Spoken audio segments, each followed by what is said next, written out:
Hello friends, હું છું તુલસી સોલંકી. ગયા લેક્ચરમાં આપણે માનવ ભૂગોળ અભ્યાસના અભિગમો વિશે ભણતા હતા. તેમાં પહેલું ઐતિહાસિક અભિગમ, બીજું ક્ષેત્રીય વિશ્લેષણ અભિગમ અને ત્રીજું પારિસ્થિતિક વિશ્લેષણ અભિગમ. આ 3 અભિગમ વિશે આપણે જોયું હતું. અને તેમાં પારિસ્થિતિક વિશ્લેષણની અંદર નિયતિવાદ, સંભવવાદ અને નવનિયતિવાદ આ 3 ટોપિક જે છે એના વિશે આપણે માહિતી મેળવી હતી. આજે આપણે એના પછીના નેક્સ્ટ એટલે કે જે અભિગમો છે કે વર્તનલક્ષી અભિગમ અને માનવ કલ્યાણલક્ષી અભિગમ તેના વિશે માહિતી મેળવવાની છે. તો એમાં ચોથા નંબરનું જે વર્તનલક્ષી અભિગમ છે તેના વિશે જોઈએ.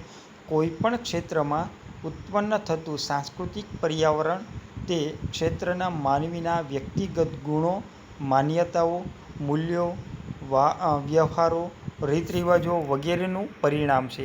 વર્તનલક્ષી અહીંયા આપણે એને વાંચીએ તો જ ખ્યાલ આવી જાય છે કે જે આપણું વર્તન જે જોવા મળે છે તેના આધારે. તો કોઈપણ ક્ષેત્રમાં ઉત્પન્ન થતું સાંસ્કૃતિક પર્યાવરણ એટલે કે જે સમાજ છે કોઈપણ પ્રદેશની અંદર હોય એ સમાજનું જે સાંસ્કૃતિક પર્યાવરણ એટલે કે જે સમાજનું રીતરિવાજો છે, રહેણી કહેણી છે, પોશાક પહેરવેશ છે, તો એના આધારે તેના ક્ષેત્રના માનવીના વ્યક્તિગત ગુણો, વ્યક્તિગત અહીંયા આખા સમાજના આપ્યા નથી એટલે વ્યક્તિગત ગુણો, માન્યતાઓ, મૂલ્યો, વ્યવહારો, રીતરિવાજો વગેરેનું પરિણામ છે. કોઈપણ પ્રદેશની ભૌગોલિક પરિસ્થિતિ ત્યાંના લોકોના વર્તન પર અસર કરે છે.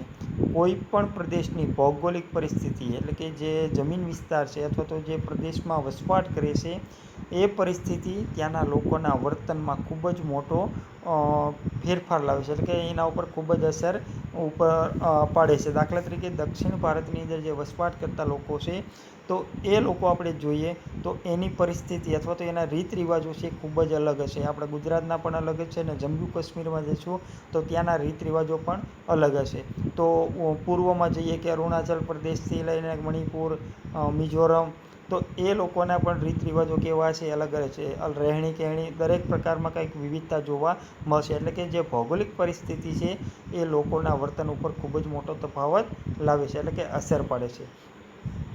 માનવ સમુદાયના વર્તન અને જીવનશૈલીથી સાંસ્કૃતિક પર્યાવરણ ઉદ્ભવે છે. માનવ સમુદાયોના વર્તન અને જીવનશૈલીથી સાંસ્કૃતિક પર્યાવરણ ઉદ્ભવે છે. કારણ કે એ જે જગ્યાએ વસવાટ કરે છે એ વસવાટ કરતા સમુદાયો જે છે એ સમુદાયનું વર્તન કેવા પ્રકારનું છે કે એના મૂલ્યો કેવા છે, એની માન્યતાઓ કેવી છે, એના ઉપર અથવા તો એની જે જીવનશૈલી છે, રોજબરોજની જે જીવન ક્રિયાઓ છે એના ઉપરથી સાંસ્કૃતિક પર્યાવરણ ઉદ્ભવે છે. સાંસ્કૃતિક એટલે કે માનવ સર્જિત જે પર્યાવરણ છે એટલે કે માનવ અને પર્યાવરણ વચ્ચેનો જે સંબંધ છે તેના આધારે જે સાંસ્કૃતિક પર્યાવરણ ઉદ્ભવે છે એ અહીંયા વર્તનલક્ષી અભિગમમાં જોવા મળે છે. એના પછી આપણે આગળ જોઈએ કે 5મા નંબરનું માનવ કલ્યાણલક્ષી અભિગમ. આ પ્રશ્ન પણ આપણને વારંવાર પૂછાય એટલે કે ઘણી વખત પૂછાઈ જાય છે. એટલા માટે માનવ કલ્યાણ અભિગમની અંદર આપણે જોઈએ તો આ અભિગમ માનવ કલ્યાણલક્ષી અભિગમ જે છે તો માનવનું કલ્યાણ જોવામાં આવે છે. અહીંયા આ અભિગમની અંદર કેનું જોવામાં આવે? માનવનું કલ્યાણ. તો આ અભિગમ ગરીબી, ભૂખમરો, દુષ્કાળ, યુદ્ધો, રંગભેદ, જાતિભેદ, વર્ગ વિગ્રહો, આતંકવાદ, માનવ સર્જિત હોનારતો વગેરેને પ્રાકૃતિક પર્યાવરણના સંદર્ભમાં પ્રાદેશિક અભ્યાસ કરે છે. પ્રાદેશિક અભ્યાસ કે દરેક ક્ષેત્રની અંદર પ્રાકૃતિક પર્યાવરણ વચ્ચે જે કંઈક ને કંઈક મુશ્કેલીઓ આવે છે તો એના સંદર્ભમાં અહીંયા પ્રદેશવાર તેનો અભ્યાસ કરવામાં આવે છે. માનવને કંઈ નુકસાન થાય છે અથવા તો માનવ જે સમાજ છે એ સમાજને ક્યાંક ને ક્યાંક મુશ્કેલીઓનો સામનો કરવો પડે છે.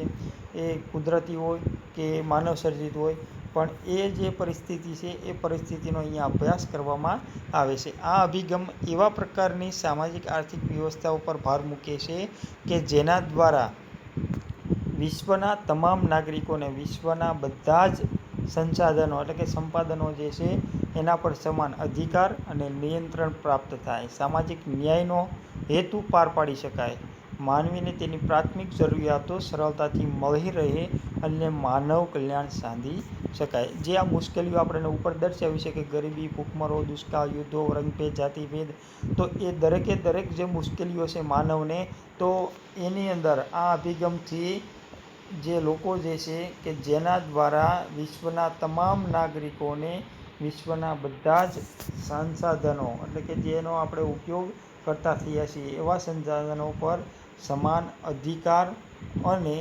નિયંત્રણ પ્રાપ્ત થાય, સામાજિક ન્યાય પાર પાડી શકાય, માનવીને તેની પ્રાથમિક જરૂરિયાતો સરળતાથી મળી રહે અને માનવ કલ્યાણ સાધી શકાય. એટલે કે માનવ સામાન્ય રીતે જીવન જીવી શકે એવા વિચારથી આ અભિગમ ધરવામાં એટલે કે એનો અભ્યાસ કરવામાં આવે છે. આ અભિગમ રજૂ કરવામાં આવ્યો છે.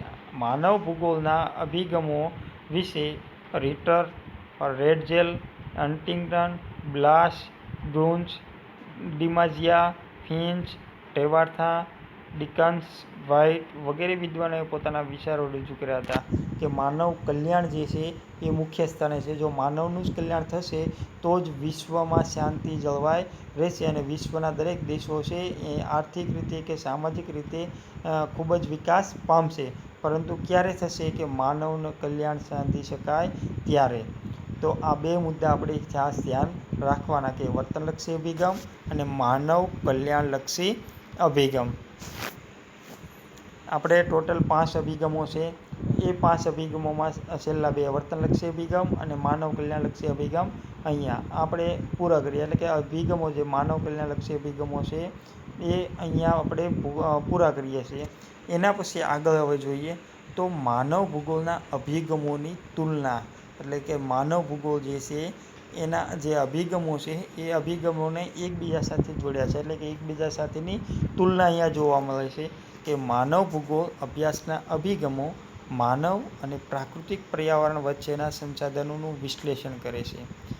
માનવ ભૂગોળ અભ્યાસના અભિગમો માનવ અને પ્રાકૃતિક પર્યાવરણ વચ્ચેના સંબંધોનું વિશ્લેષણ કરે છે. એટલે કે માનવ અને કુદરત વચ્ચેના જે સંબંધો છે એને અહીંયા વિસ્તારથી સમજાવ્યા છે. નિશ્ચયવાદી વિચારધારા મુજબ મનુષ્યની બધી જ પ્રવૃત્તિઓ પર્યાવરણ દ્વારા નિયંત્રિત થાય છે. આગળ આપણે જોઈ ગયા કે નિયતિવાદની અંદર કે મનુષ્યની દરેક પ્રવૃત્તિઓ કોના દ્વારા નિયંત્રિત થાય છે કે પ્રાકૃતિક પર્યાવરણ દ્વારા. કોઈપણ રાષ્ટ્રનો ઇતિહાસ, સંસ્કૃતિ, લોકોની જીવનશૈલી અને વિકાસની દિશાને પ્રાકૃતિક પર્યાવરણ અસર કરે છે. પ્રાકૃતિક એટલે કુદરતી પર્યાવરણ જે છે એની ખૂબ જ ગાઢ અસર અહીંયા જોવા મળે છે. જ્યારે સંભવવાદી વિચારધારા પ્રાકૃતિક પર્યાવરણને બદલે માનવને વધુ મહત્ત્વ આપે છે. માનવી પોતે જ સંભાવનાનો સ્વામી છે. આવું ક્યાં જોવા મળે છે કે સંભવવાદી વિચારધારા જે છે તેની અંદર માનવીની સર્જન શક્તિના કારણે મનુષ્યની કેન્દ્રીય અને ક્રિયાશીલ ભૂમિકાને પ્રાધાન્ય પ્રાપ્ત થાય છે. ઐતિહાસિક અભિગમ એ બાબતને સ્પષ્ટ કરે છે કે ભૌગોલિક પર્યાવરણની સમતુલા જળવાશે તો જ માનવ કલ્યાણ અને પ્રગતિ થઈ શકે છે. એટલે કે એક અભિગમ છે બીજા અભિગમ સાથે જોડાયેલો છે અને એકબીજા ઉપર આધાર રાખી એટલે કે એની તુલના અહીંયા જોવા મળે છે કે ભૌતિક પર્યાવરણની સમતુલા જળવાશે. ભૌતિક પર્યાવરણ એટલે કે જે જમીન વિસ્તાર છે અને જીવસૃષ્ટિ છે એ જીવસૃષ્ટિ એટલે કે પર્યાવરણ જે છે કંઈ છે એની જો સમતુલા અહીંયા પૃથ્વી પર જળવાઈ રહેશે તો જ આપણે માનવ કલ્યાણ એટલે કે માનવની પ્રગતિ થઈ શકશે, નહીંતર એની પ્રગતિ રૂંધાશે. પ્રાકૃતિક નિયમોનું પાલન કરવાથી જ માનવી પ્રકૃતિ પર વિજય મેળવી શકશે. પ્રાકૃતિક નિયમો એટલે કે કુદરતના જે નિયમો છે એ નિયમોનું અહીંયા જો પાલન કરવામાં આવશે તો જ માનવી છે પોતાના જે કંઈ પ્રકૃતિ પર વિજય મેળવવાનો છે અથવા તો જે કુદરત ઉપર વિજય મેળવવાનો છે એ વિજય ક્યારે પ્રાપ્ત કરી શકશે કે પ્રકૃતિના નિયમોનું પાલન કરશે તો જ. સાંસ્કૃતિક પરિબળો અને પ્રાકૃતિક પરિબળો વચ્ચેના સંબંધો નિરંતર પરિવર્તનશીલ રહ્યા છે. પ્રાકૃતિક પર્યાવરણથી પ્રતિકૂળ પરિસ્થિતિઓ સામે અનુકૂળ સાધવા માનવી હંમેશા પ્રયત્નશીલ રહ્યો છે. એટલે કે ક્યાંક ને ક્યાંક આવી પરિસ્થિતિઓ પ્રાકૃતિક પર્યાવરણ એટલે કે કુદરત ક્યાંક ને ક્યાંક આપણને હોનાર હતો, એટલે કે ક્યાંક ને ક્યાંક મુશ્કેલીઓનો સામનો કરવો પડે છે માનવીને. પરંતુ માનવીની જે બુદ્ધિ ક્ષમતા છે, માનવીની જે બુદ્ધિ શૈલી છે, તેનાથી માનવી જે પ્રતિકૂળ વાતાવરણ છે એને પણ અનુકૂળ બનાવવામાં સક્ષમ બન્યો છે.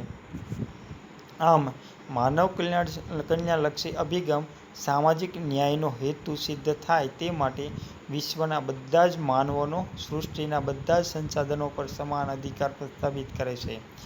એક જ એવો અભિગમ છે જે માનવને, આ વિશ્વના દરેક માનવને સંસાધન ઉપર સમાન અધિકાર પ્રાપ્ત કરાવે છે. એ અભિગમ એટલે માનવ કલ્યાણલક્ષી અભિગમ.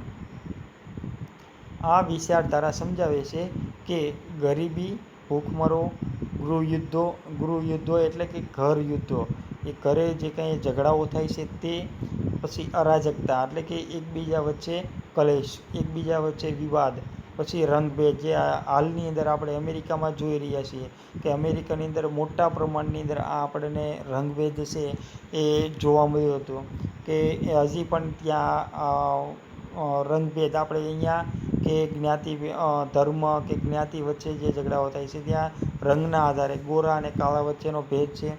પછી આતંકવાદ, નક્સલવાદ આ વગેરે સામાજિક અને આર્થિક સમસ્યાઓ સંપૂર્ણ રીતે દૂર થાય તો જ માનવ કલ્યાણ શક્ય બનશે. એટલે કે આ જે વિવાદો છે, એટલે કે ક્યાંક ને ક્યાંક માનવને વિકાસમાં મુશ્કેલીઓ સર્જે છે, જો એ સંપૂર્ણ રીતે દૂર થઈ જાય તો માનવ છે એ સર્વોચ્ચ વિકાસ પામશે.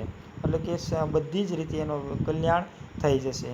આ માનવ ભૂગોળ અભ્યાસના ભિન્ન ભિન્ન અભિગમો માનવને કેન્દ્ર સ્થાને રાખી માનવીના ઘર તરીકે પૃથ્વીના અભ્યાસનું દિશાદર્શન કરાવે છે. એટલે કે માનવીનો જે અભ્યાસ કરવામાં આવે છે માનવ ભૂગોળની અંદર, એ અભિગમો માનવને કેન્દ્રમાં રાખી વિવિધ પ્રકારના અભ્યાસનું અહીંયા દર્શન કરાવ્યું છે. તો અહીંયા આપણું આ ચેપ્ટર પૂરું થાય છે. એટલે કે આખું ચેપ્ટર એ આપણે પૂરું કર્યું. એટલે કે સામાન્ય રીતે માનવ ભૂગોળનો જે અભિગમો, માનવ ભૂગોળ જે છે એની સામાન્ય આપણે વ્યાખ્યા મેળવી, એના માનવ ભૂગોળના જે કાર્યક્ષેત્રો છે તે આપણે જોયા, માનવ ભૂગોળના જે અભિગમો છે એ અભિગમો જોયા, અને માનવ ભૂગોળના જે અભિગમો છે તેની તુલના પણ જોઈ.